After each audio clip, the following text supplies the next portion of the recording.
Yes, it's me, the Kid JB. For those that know me from the Bucket Up podcast to broadcasting football to reviewing Bloody Marys, after too many strangers telling me, you're funny, you should have your own show, I'm doing just that. Welcome to my digital sandbox, the I Don't Know Show.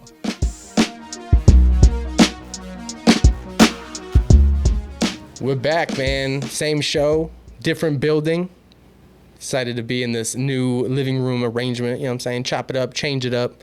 Got to keep you guys on your toes, but it's me, the same host, JB, Uncle Jesse, the Bloody Mary bro, you know what I'm saying? Uncle Jesse already said, but I'm super proud to be that, so I'll say it again. Having another guest in the building, explaining to us some of the ins and outs of what it's like to own a snake. Yeah, you heard me, bro. Super excited to bring him on. The homie, King J, Jamal Gray. Welcome to the show, bro. Thank you. Glad to be here. Man, getting right to it. The I Don't Know Show, tuning you in real quick. It's basically me sitting down with experts on topics I don't know about so I can talk to the expert and learn a little bit and maybe, you know what I'm saying, educate the masses. Right. Or the buckets, as I like to call them. So I've chopped it up with King J on the Roach Clip podcast, you know what I'm saying? We've done some work on Instagram with some, photography and some back and forths. Getting to know Jamal.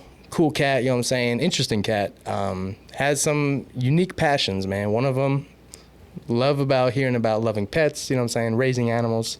Getting to it, man. He's a snake keeper, if you will. Yeah, if you will. Snake keeper, yeah. Snake keeper, snake daddy, you know what I'm saying? Yeah. Whatever you want, bro. We'll reveal in due time. But yeah, man, get into it, man. Before we talk about, let the buckets know who you are, King J, where you from? King J on Instagram, all that, Jamal Gray, real name. Originally raised from here, Arizona, Phoenix, moved around a little bit and pretty much just from a young age, dude. My dad used to have snakes as a young age and I pretty much had no choice but to take care of them because he was trying to get me into it as well, Young dad, so I was... I really didn't like snakes, bro, to be honest. I was scared of them, That's wild. Like, I didn't really want to be around them. I didn't want to touch them, but my dad made me. So after a couple years of doing that and then just getting older and just seeing different people's reptiles and everything like that just got me more into reptiles, dude. So I know you said you grew up with them. How many did you have as a kid? So as a kid, we had, I want to say 7.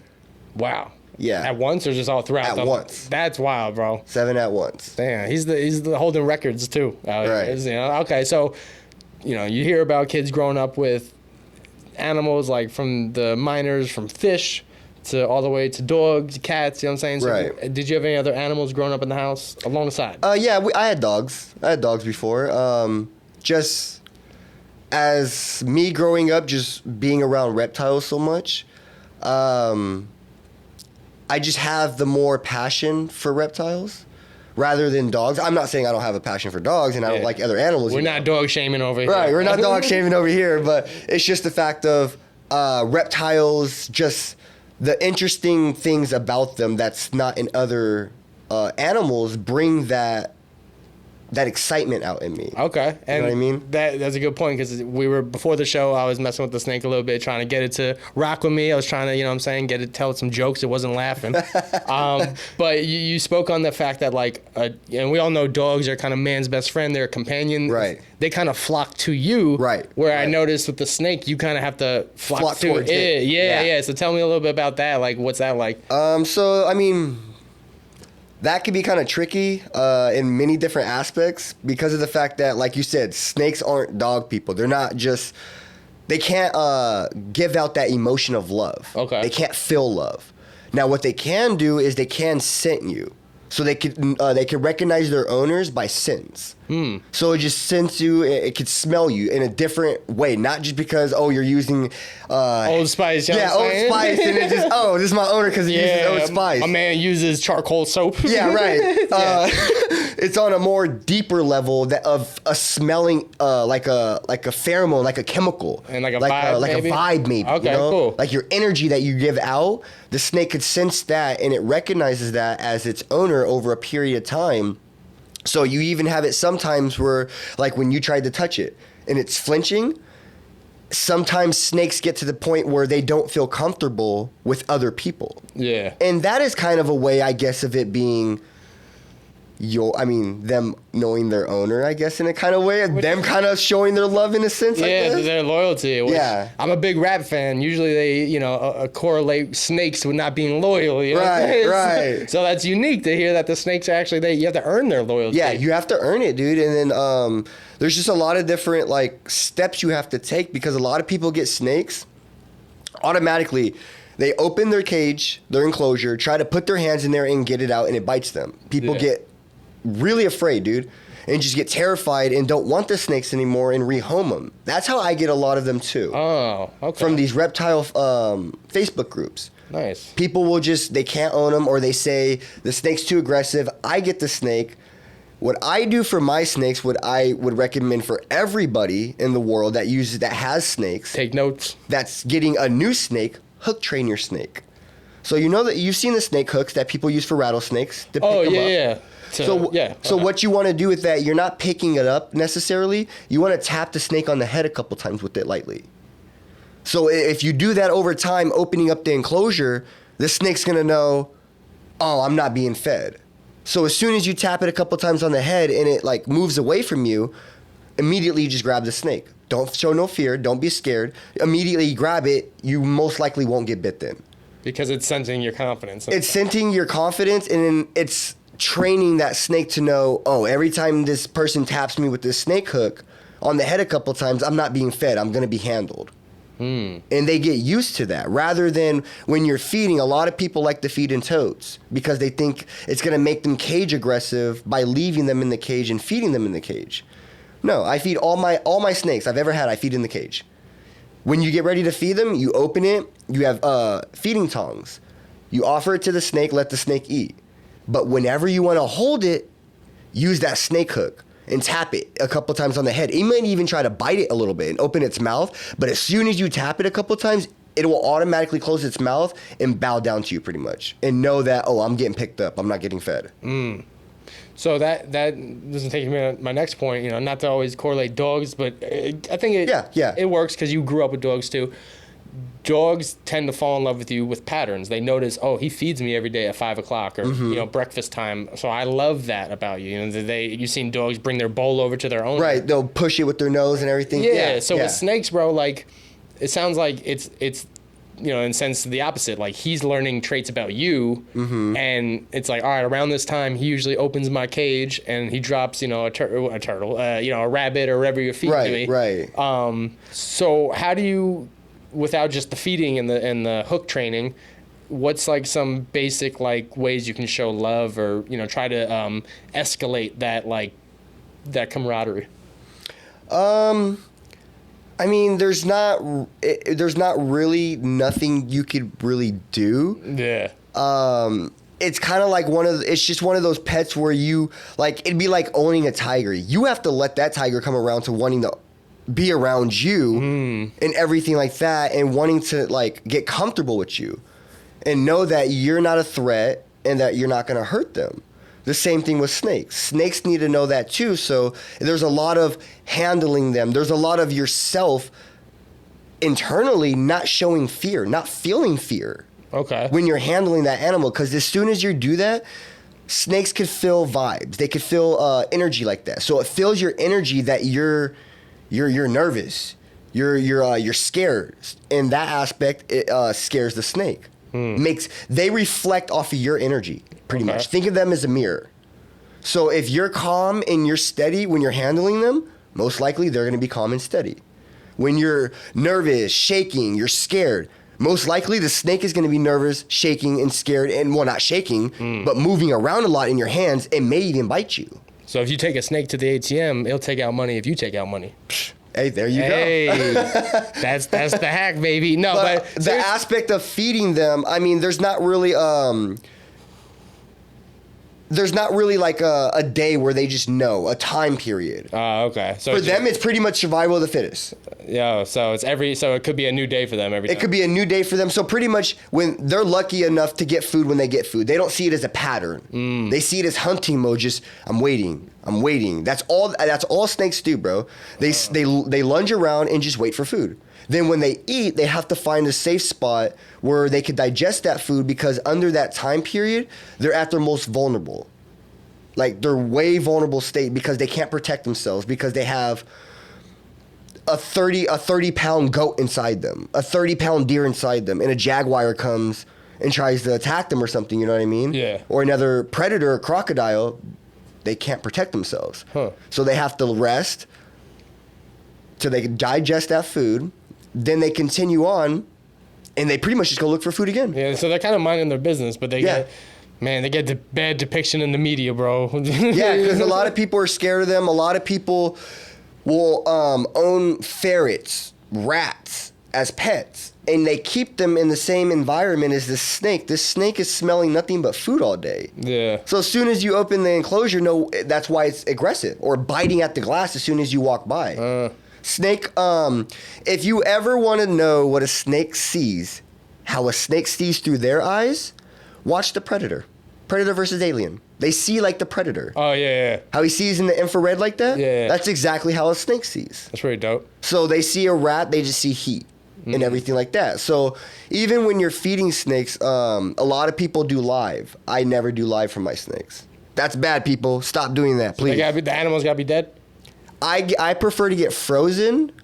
You unthaw them, and what I do is I put them in hot water, in warm to hot water. Okay. You put the rat, the rabbit, whatever it is, put it in warm to hot water. So therefore, when you take it out and you offer it to the snake with the tongs, the snake thinks it sees all that heat, and you move it around, and the snake automatically, its instincts think that's alive. A live animal. And it's gonna attack it. Even when it wraps it up, you still pull on that rodent's leg for a little bit. Still just pull on it for a little bit. So the snake still thinks, oh, it's still alive. Do that for just a little bit, then let it go, and the snake will do what it does and eat it, and you don't have to worry about it. So that's a little bit of a caveat, because it's like, it sounds, you're an animal lover, and it sounds like, you put a lot of time and care and effort into these snakes. Right. And then there's a little bit of a sad story that you're feeding other animals a little below the food chain. Yeah. So how do you not get attacked? I mean, then again, these animals are frozen. It is what it is. But I know there's like levels to it. It's like, if I eat chicken tenders, do I get attached to the fact that it was a chicken? Yeah. Yeah, so it's kind of like that. I guess I see it like that. Like, I mean, it's not like I'm having to gut the pig myself, just slit its throat and then put it in the freezer, or put it in the freezer and hear it just squealing because it's being frozen. Like, so I feel you. Yeah, so the fact that they're already frozen, I mean, I just see it as it's part of the food chain. We eat chicken, we eat cows. I mean, if I was a vegetarian, it'd probably be a little bit different. Yeah. But I've heard that argument too, though. I've heard, and maybe I got to be fact checked on it, but that's the beauty of the show. I don't know. Is like even vegetarian food, it's like the amount of animals they have to kill to preserve the vegetables and the fruits. Right. It's like they're killing more animals than if you were to just kill one cow, type thing. Yeah, exactly. Like, one cow that could feed a couple families for maybe a couple weeks or a month or whatever. Rather than, we got to kill so many off to preserve. Yeah, like the squirrels or anything that eats off of like shrubishes or whatever, pesticides that kill insects. It's like, where does it stop? So, all right, man, that's tight, because I'm a big dog guy. I'm a big animal lover, and I'm into showing love and like being external with it. So like, can you cuddle a snake? Like, what's the external love? Can you know what I'm saying? You bump rap music to it? Like, what can you do with it? You know what I'm saying? I mean, you could cuddle snakes. If you get a snake that's tamed enough, you could kiss it on the like right on its mouth. Yeah, and everybody else is probably like, oh no, what? No, don't do that. Yeah, but you could get to that point, to that level of trust with a snake where you could actually kiss its front mouth.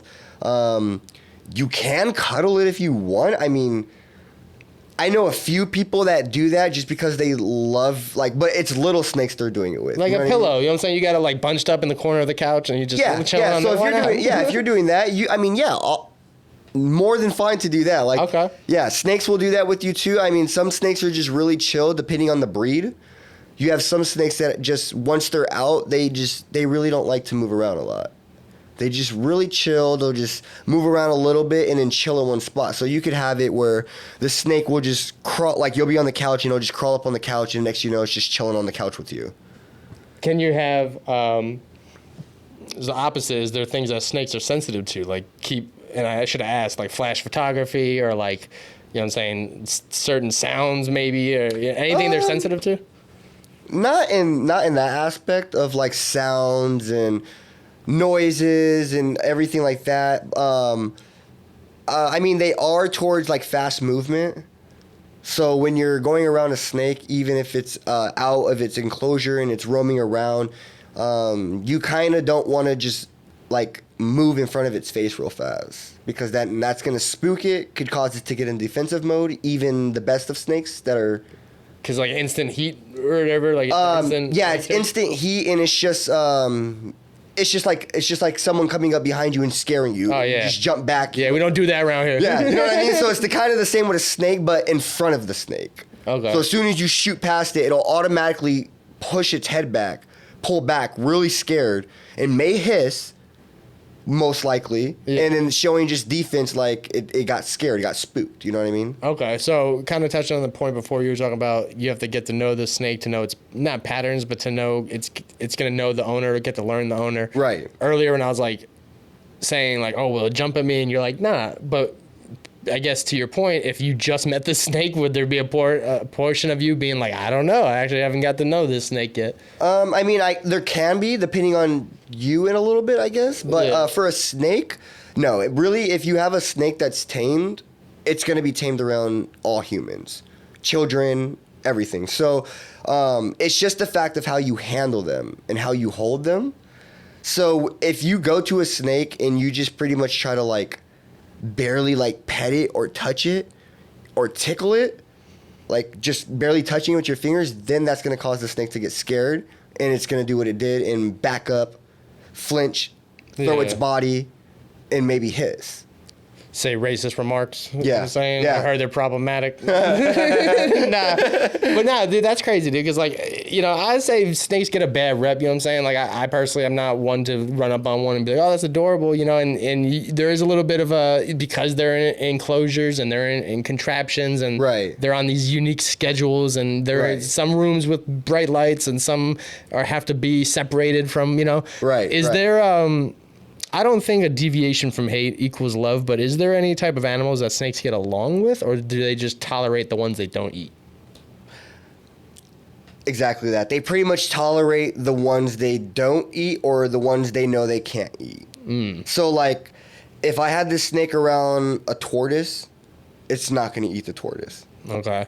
Will it try and then get to the shell and be like, nah? No. And most likely, it'll just crawl over it. Okay. Yeah. They really don't go for lizards. They really won't eat a lizard, but do they see it as like it's kind of like a family member, a lizard and a snake? Isn't that? I mean, they're reptiles, right? Yeah, they're all reptiles, but they don't really see it like that. They just see it as something that's not on the food chain. Oh, okay. Their food chain is more so rodents. Rodents. All rodents, yeah. So if it comes across a tortoise, it's just gonna go around it, or it's just gonna climb over it. It comes across a lizard, the lizard's most likely going to try to attack the snake or run away.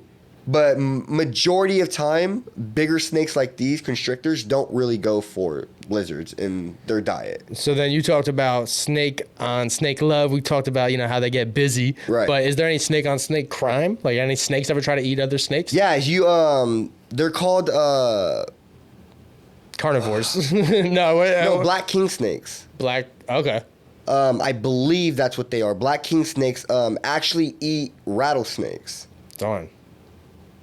So I mean, I believe. I mean, don't quote me on that. But it sounds good to me. I don't remember exactly which snake it is, but there is a snake in the animal kingdom that actually will eat rattlesnakes, and that's why a lot of people will leave those type of snakes in their yard, because they're not. The venom doesn't affect them. Okay. You know what I mean? The venom from rattlesnakes doesn't affect those snakes, so they just kill rattlesnakes. Oh. Yeah. And then you have other... threat to me. Yeah, you know, king cobras, other snakes like that, black mambas. Yeah, rest in peace, Kobe. Black mambas actually eat other snakes.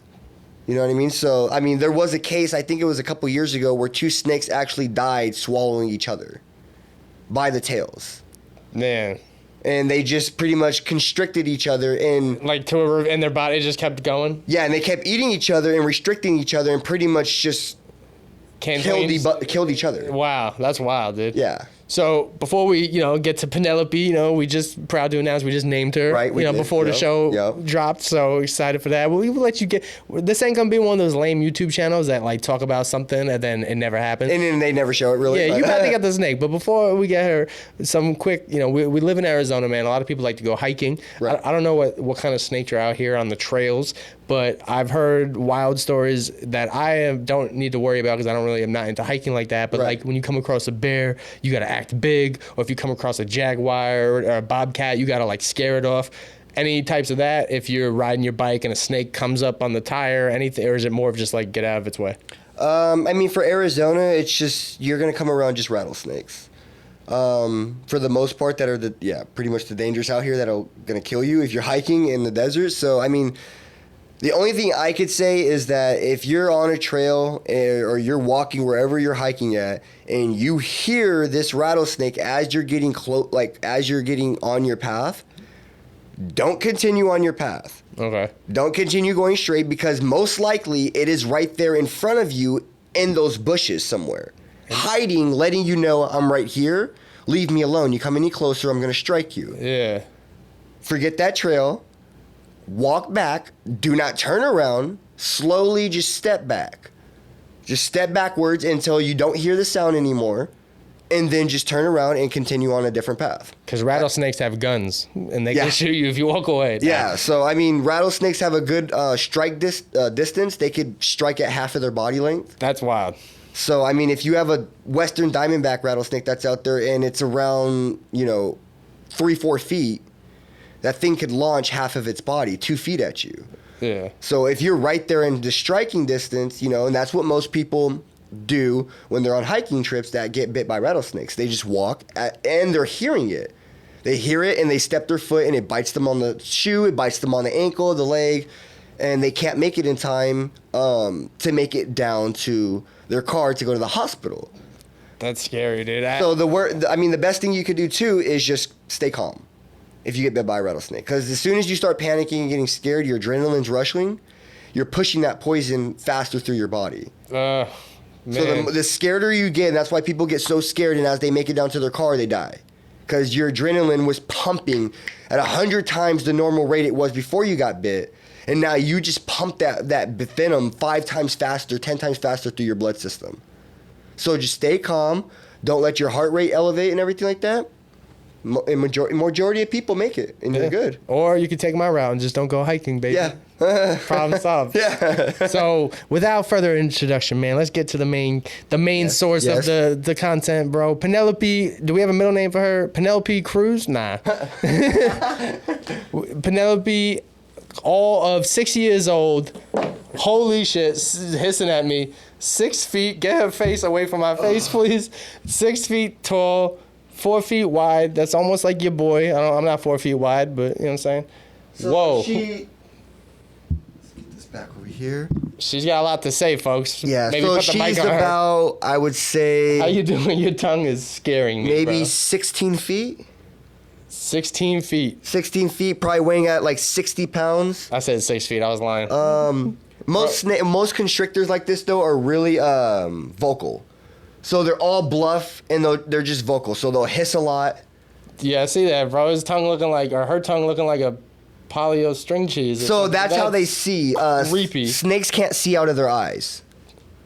Neither can I. You see these glasses, So baby. pretty much every tongue flick, the longer they flick their tongues, the more of a vision it's giving them of heat, like the predator. How's my breath? Which allows them. She's like, ooh. Which allows them to see what they're gonna eat or see what's around them. Look. Oh, hi. How you doing? I gotta ask my grandma. Does this snake like Jewish people? I mean, it probably does. Yeah. Hey, nice to meet you. It seems like it does. You know what I'm saying? It's supposed to be by you. Yo.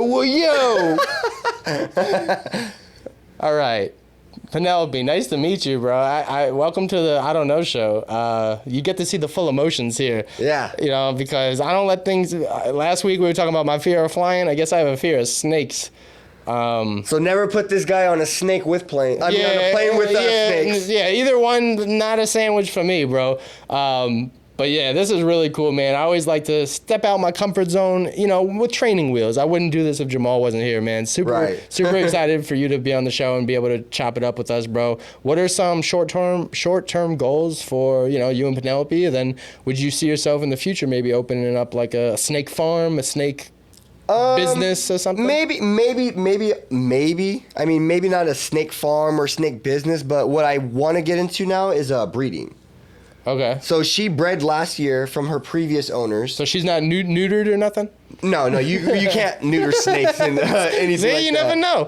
So I want to breed her with the male that I have that's at the house with her. She bred last year and had 40 eggs. 40 eggs, bro. 40 eggs, only 2 were bad. And you know what I mean? That's, at this snake, you know, 40 times 500, you do the math. That's I can't do that math. But about 20 grand a month. I mean a year. Oh wow. That you can make from just breeding one snake. And is one snake come out of an egg?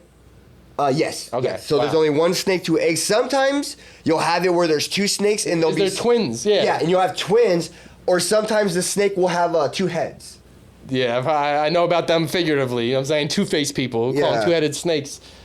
Do you take offense to that when rappers talk about snakes in the grass and, you know, avoiding snakes? No. You don't take that personal? That's good, you should avoid snakes, I guess. Figuratively? Yeah, figuratively. That's awesome, man. Well, once again, what's your Instagram? Where can they follow you and Penelope and all the adventures? Because my man also, we talk about creativity. He's got an awesome skit comedy called Life with Jigsaw. Living with Jigsaw. There we go. About the Saw movies. It's really funny, bro. So where can they find that out and more Penelope adventures, bro? So you guys can find me on Instagram at _KingJ. That's KINGJAYY. And you can find me there. I'm always posting about reptiles because I do work for a reptile sanctuary up north too in Sedona. So I'm always around reptiles. You guys could always see new creatures, new things, even some rattlesnakes up close and personal. If you guys ever have questions about your own reptiles, or if you're looking to get reptiles and you're just thinking what you should do, or the proper caging, the proper housing, anything like that, you know, could always reach me at my Instagram too, at _KingJ. It licked my leg. Well, that's awesome, bro. Well, again, man, thanks for you chopping it up, coming out, take some time with me. Oh, yeah. The I Don't Know show is built to be able to bridge the gap between a guy that doesn't know and the experts. Make sure to check in with us every week as we chop it up with experts or myself on various topics. Again, thanks to King J for coming in. Penelope, we'll get to know each other. Yeah. Things are still new. Still strangers at this aspect. You know what I'm saying? We'll get to know each other. Yeah. Maybe follow each other on Instagram. Yeah, we'll maybe a little lunch date sometime. You know? Yeah. You know what I'm saying? But other than that, man, tune in next week. Continue to chop it up. Continue to bridge the gap between experts and non-experts. Continue to expand on opinions I got, some myths, some fun takes, and some all-around communication. I am your host, JB, Jesse Burke, Uncle Jesse. He's King J. This is the I Don't Know Show, episode 8 in the books. On to next week.